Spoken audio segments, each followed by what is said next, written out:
China is the largest mobile market on the planet. And yet, for many American and European companies, it's a complete mystery. How do you enter China, or what can you learn from how Chinese people use apps? Today in Growth Masterminds, we're chatting with Moonie Zhu, CEO of ETOC, which specializes in helping Western companies do business with and learn from China. Hello, Moni, and welcome to Growth Masterminds. Maybe give us a 2 minute intro. Who are you and what have you done? Thanks, John. Thank you for the invitation. My name is Moonie Zhu. So I am the co-founder and managing director of ETOC.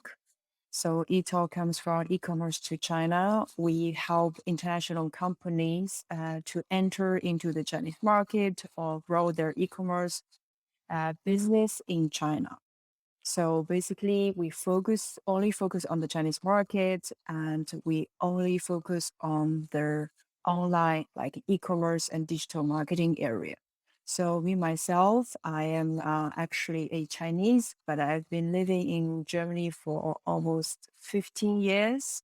So I work for many large German corporations. I don't know if the audience actually know them, but they're very big and very famous in Germany, like Beiersdorf, Henkel, and Tchibo. And almost 4 years ago, I co-founded this company actually, because I really want to be a bridge between, the international markets, especially, of course, where I live in now, Germany, Europe, and also the Chinese market to do something for the international companies and based on my background and make good use of my background knowledge. Yeah. Wonderful. Well, thanks for taking this time. Really do appreciate it. That is interesting, actually. 15 years in Germany. I'm guessing you're trilingual then, because I'm guessing obviously you speak Chinese, Cantonese, or the other one. Now Chinese Mandarin. Mandarin, pretty good, excellent. But you probably speak German, and of course, you're speaking English right now. That is not a small accomplishment. That is impressive. Want to take a little bit of time. We're going to get into all kinds of stuff: influencer marketing in China, the fan economy, key opinion consumers, social shopping, live streaming, and social shopping. We'll talk about data privacy. We'll talk about some of the news restrictions on gaming time spent in China. And if you're going to expand to China, what you need to know and need to learn, how you need to do it, all that stuff. Also, what we can learn from China. But maybe let's start here, high level, top level. We know China's massive. Give us a sense of what that is, what that size is.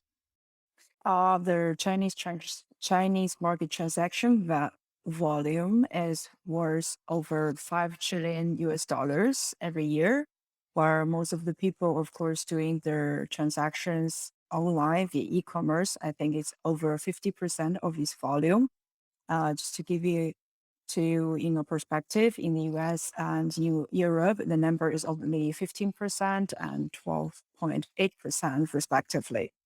You're based in Germany, and I know that mobile payments hasn't really taken off there. I've talked to some of the marketers and developers of mobile apps there, and like Flixbus, others like that. They offer mobile payments for transit, for other things, and people prefer to buy it online or buy it in person, then load it into the app, that sort of thing. They really haven't caught on. It's a little different in the US, perhaps, and other places where there is a little bit more mobile commerce, but China is off the charts here. Give us a sense of what it's like when mobile payments is just normal.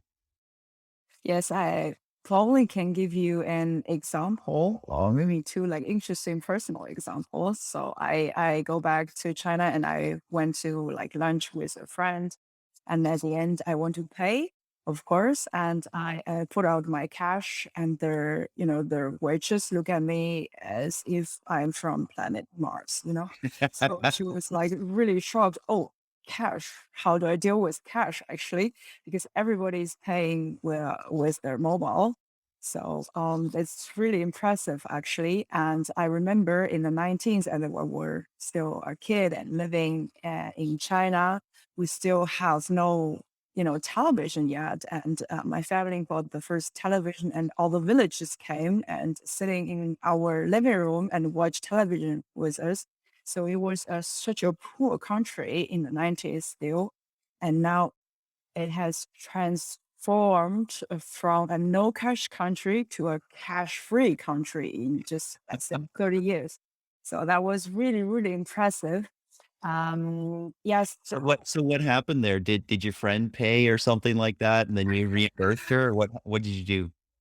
Yes, she paid and I transferred the money afterwards. I do have, of course, WeChat payment and Alipay, those kind of payment tools. It's just I got some cash, but nowadays nobody use cash and just go out with your mobile Yes, phone. So yes, yes. uh, So another thing that is uniquely Chinese in some sense, but it may be coming here, and we see some elements of it. We talk about influencer marketing, of course. There's a whole fan economy in China. Talk about what that is, what that looks like, what that feels like. yeah, sure. So there's a term which is called fan circle, which refers to a group of consumers dedicated to a celebrity, key opinion leaders, which is also like an influencer or some, influential figure or group. And it is a force to be reckoned with in the current Chinese e-commerce market. The younger generation's willingness and ability to consume idols related items are continuous growing, and it is estimated that in 2022, the Chinese idol market will reach 140 billion RMB. And unlike the ordinary fans that we know, right, who passively accept the cultural influence, the fans in the fan circle call their way of expressing their love for their idols as support. So Mhm. they strive to maintain and grow their idols' popularity, reputation, and business value. So the fans in the fan circle will frequently purchase like music albums, of course, or products endorsed by their idols, as well as actively and repeatedly generate posts and comments on social media. Mhm. So this is actually really, really impressing how how much power the fan circle actually has. However, it has been recently under constant fire by the central government for its vast influence and its ability for inciting social disorder, because there were some incidents happened caused by those kind of celebrities. I don't know if you have heard Chris Wu, which is actually a Canadian Chinese pop star, and Zhao Wei and Zheng Shuang. They're all like top celebrities in China. But then there was some crime committed by those ones, which caused very bad social influences. That's why recently, actually just very, very recently, probably last 2 weeks, the Cyberspace Administration of China published an official notice cracking down the fan circle social phenomenon. So I'm actually quite curious how this fan economy is developing in the future. Well, it is interesting, and we were going to talk about it later, but it's just kind of relevant right now. There is a very different role that the Chinese government plays, obviously, in China than you might expect in Germany, United States, a Western country. Far more control, obviously. They've recently introduced new privacy regulation, CARE, I believe, CAIR. They've also limited the amount of time that kids who are in school can spend gaming. And Tencent stock dropped like 2%, 3% on the news. So this is a big, big difference here. And dealing with the government is something that you have to do in China that you don't have to do as much in the West, correct? Exactly. You're absolutely right. Actually, I got asked quite frequently about this question because doing business in China is not easy, and data and privacy protection is, of course, a very sensitive issue, and especially their personal related data and everything. and the government's influence and control regulation over those kind of companies actually recently happened to those tech companies, causing their stock market, very turbulent. So exactly, I think let's say the influence and the control of the government is definitely way more than in what we know, of course, Mhm. in Germany or in the United States, right? Mhm. Um, but I think, let's say, but the difference is that the government has a very, let's say, centralized idea of how life should look like, Mhm. and then they try to intervene and influence a lot on that. Yeah. But definitely, there's some improvements of the data and privacy protection, especially now. China has signed the agreement with Regional Comprehensive Economic Partnership, right, with 14 other countries in Asia. And this agreement mandates the adoption of data protection in line with international standards. So there are definitely some improvement there. Okay. Let's talk a little bit about social shopping and live streaming, because that is also a uniquely Chinese phenomenon where you get a live streamer, often a some minor celebrity or online celebrity, but not always necessarily, who is essentially selling a product. It's kind of like the home shopping network on social media. Talk about that, how that, what that looks like, how that works. Yes, I think live streaming is becoming a phenomenal shopping experience and very unique actually in China, started just several years ago. So it builds, of course, a real-time interactive shopping experience. I often explain it to my clients that it's similar to a TV shopping, but it's of course way beyond that, right? Yes. So during the live streaming, the host introduces the products, demonstrates their use, and explains their functionalities, while of course, promoting this kind of product. For example, if you want to sell a pan through live streaming, the host may use the pan to cook a dish live to demonstrate all its functions and to show the product quality. And to sell lipsticks, for example, hosts may use the products on themselves and to demonstrate some visual effects so that the consumers may get more information on the product in a much more vivid way. Actually, one of the biggest live streamer got famous because of selling the lipsticks. He's called actually the lipstick king. Oh, really? So yes, yes. So his name is Austin Lee.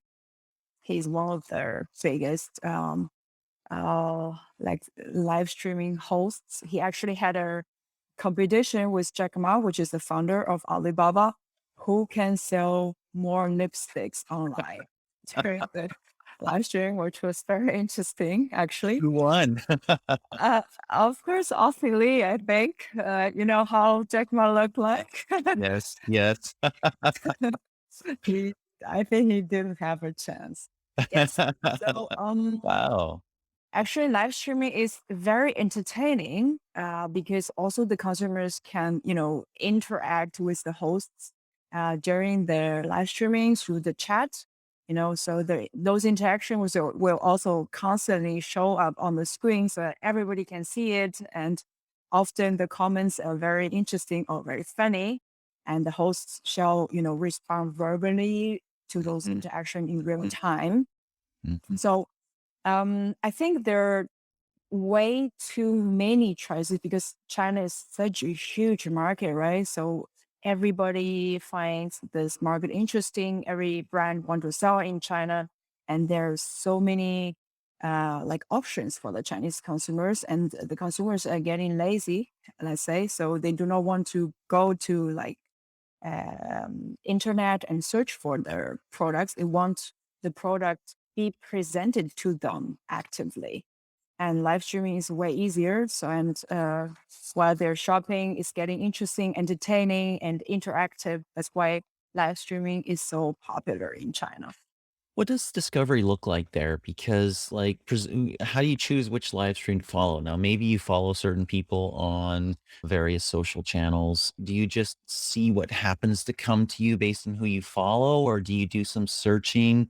I'm interested in a new laptop or maybe a new phone, or something like that. Do you search for that, or does it just come to you and whatever comes you see? What's the consumer experience? Yeah, I think that's like different kind of aspects play in these choices, let's say.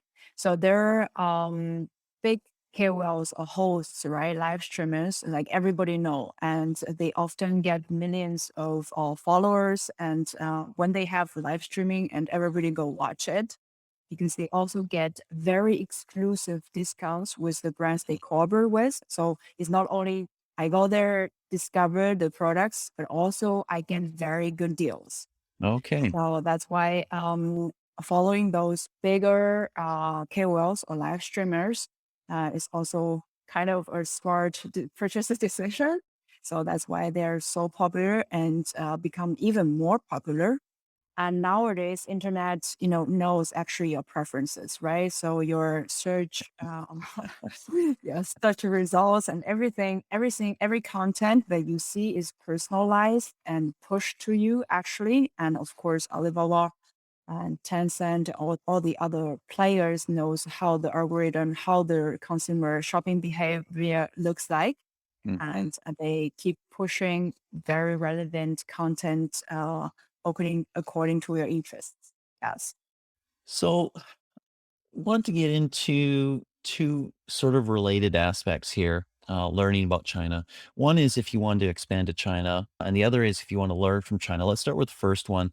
If you want to expand to China and come into China with your game, with your app, with your e-commerce solution, whatever it might be, what do you need to know? Actually, as you probably already know, like Google, YouTube, Facebook have one thing in common, right? In China, they are all blocked, they are all banned. So by the Great Firewall.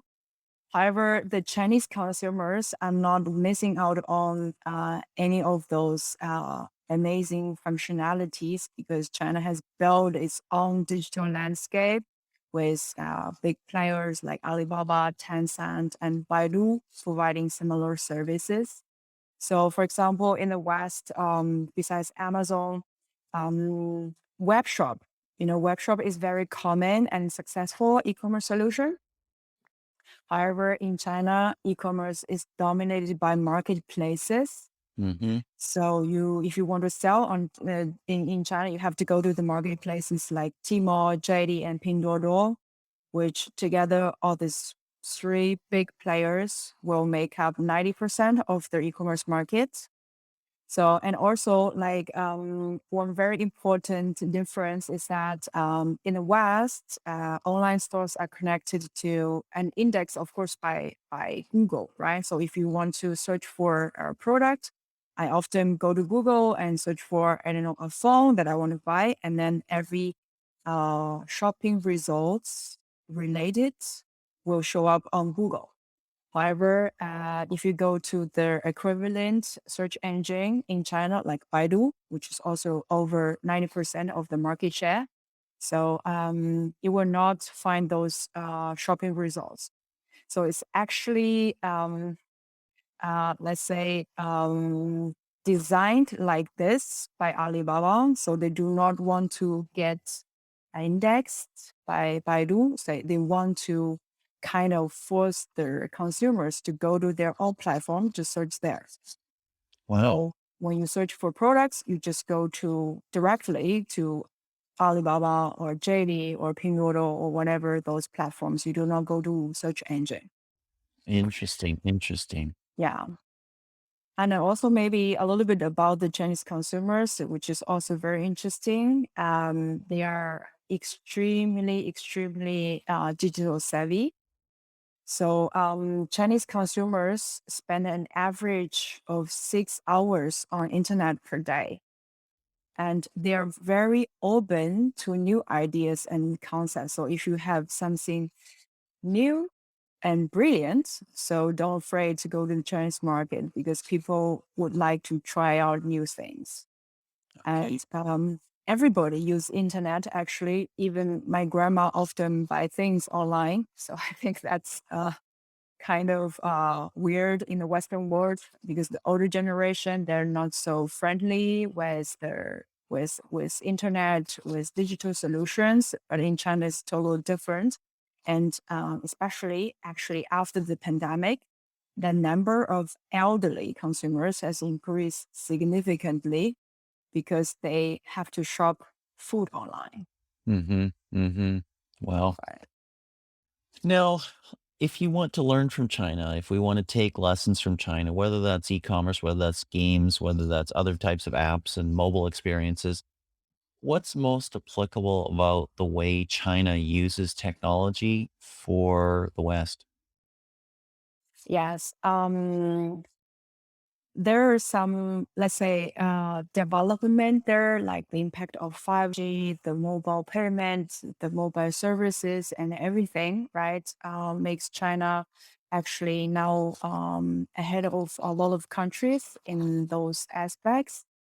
Um, by the end of 2020, actually 1.2 billion people subscribed to mobile services in China. So, which is almost 83% of this region's population. And this is, of course, placed China as the world's most developed mobile markets, right? And more than 990 million people in China now use mobile internet services, and this figure expect to grow a further 200 million by 2025. So during the COVID-19 pandemic, or actually in China, it's actually post COVID-19 already. There's a shift of focus on the health and livelihood of individuals and communities. And because of the social distancing measures implemented, so people actually want to stay even more connected with each other. And a lot of people, but at the same time, you have to, stay connected in a safe way. And those kind of technologies and services provided by mobile helped a lot, right? And this is actually one of the most remarkable contributions of the mobile connectivity in China. Across China, mobile networks and 5G in particular has supported the frontline healthcare efforts to stem the rate of the infections while also enabling remote business operations to comply with social distancing rules. So the pandemic has actually presented a test platform for a wide range of 5G enabled solutions. And this, of course, is something what China did especially well during this time. And unlike the Western countries, as I mentioned before, the Facebook, Google, and everything, Amazon, they're individual technology platforms and the kind of walled gardens. But in China, it's called actually ecosystems. So if you Yes. go to the Alibaba ecosystem or Tencent ecosystem, when you are within one of those ecosystems, you can search, you can social, you can commerce, logistic, payments, etc. They are all seamlessly blended together. Mm-hmm. Mm-hmm. So I think this kind of system is more advanced than individual platforms or technologies. That's I What think does that mean was my for what does that mean for your social profile in China? Is your social profile sort of segmented into each of those ecosystems? Or is there connectivity between them? So you have like a continuity of friend graph and other things between those ecosystems. actually, to be honest, I think those ecosystems they kept themselves separated from each other, Mhm. but of course also connected in a way, right? So the ecosystems are huge. So they build their ecosystem with every service that your life will need, and they try to keep you there in their own ecosystem Mm. because it's already enough that you stay in one ecosystem. However, of course, your profiles in different ecosystems. For example, you cannot. I think I know nobody who do not shop on Tmall, which is Alibaba ecosystem, and I also do not know anybody who do not use WeChat, right? Yes. Which is the Tencent ecosystem. The both systems, they are kind of in a competition. So that's why they want to expand their own ecosystem and separate from each other. However, of course, they're kind of connected. And inside of one ecosystem, you will have actually let's say Alibaba calls it a unified ID. So you will get recognized everywhere you go inside of this ecosystem, which makes their targeting, communication, and marketing way more precise. Right. Interesting.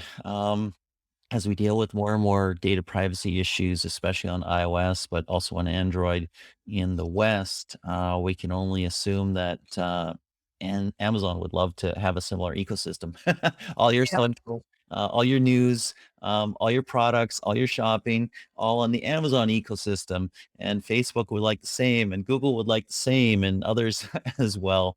Mooney, I do appreciate your time. Thank you so much for spending this time with me, and hope you have a wonderful day. Thank you very much, John. I had fun. Thank you.